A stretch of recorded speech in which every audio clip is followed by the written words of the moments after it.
morning everyone!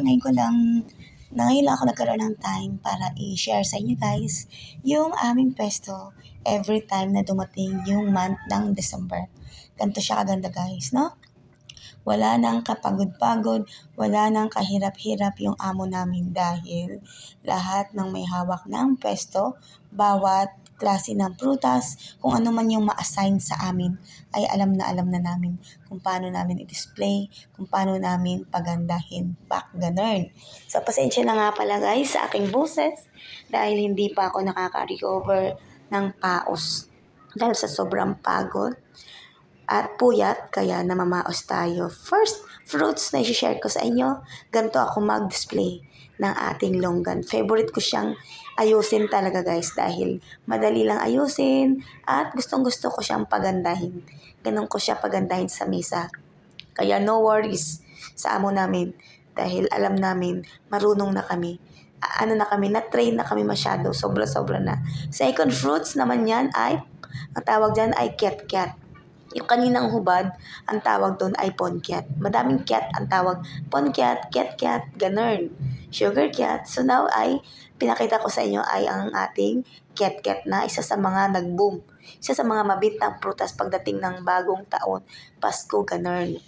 Sa pangatlong prutas ay ang ating green apple. Sa mga hindi pa nakatikim dito guys, sa mga viewers ko, followers ko, sa likod naman yung Washington apple or red apple. So both sila may sweetness, but yung green apple ay may kasamang sour. Sweet and sour ang lasa ng ating green apple. Kaya sa mga kumakain ito, sinasawsaw nila sa asin. Then next is Sunkist oranges. Seedless siya guys. Ayan, seedless siya yung ating Sunkist. Then, eto guys, yung ating mga seedless na grapes. Maraming grapes, black grapes, merong seedless grapes, merong seeded grapes, may green grapes. But now, ang nag-boom sa atin ngayong Pasko ay yung ating crimson or seedless. Hindi pala crimson. I don't know if anong tatak nito. Tawag nito? Seedless grapes na super mura lang binenta. Yung ating green grapes naman ay super ganda. Looks like an apple, green apple. Maliit lang siya. The next one ay kiwi and persimmon. Ayan, ganito kami mag-display. Kaya super benta yung aming pwesto. Bukod sa maganda siya, attracted siya. Tingnan, mura pa guys, no? Mayroon tayong kiwi green. Mayroon ding isang klase ng kiwi. Yung tinatawag nilang kiwi gold, pero wala kami nun. The next one is persimmon from Korea. Pagkain ng mga hari sa Korea. Char! Yan, napakaganda niyang packaging niya guys. Isa-isa talagang nakalagay sa plastic. Kaya napakaganda tingnan at hindi naalikabukhan yung persimmon natin. Sino dito ang kumakain ng persimmon? I-comment nyo nga guys bago tayo magtapos kung sino yung mga favorite nila ang persimmon. The next one is pears. Ayan guys, sa mga nauuhaw, peras is like katulad ng watermelon, matubig siya guys. Kaya sarap na sarap ako nito pag bagong dating at sobrang lamig dahil nakakapawi siya ng uhaw. Ayan yung ating mga peras na galing pa sa kahon. Kaka-display lang yan guys. Kaya super delicious and yummy.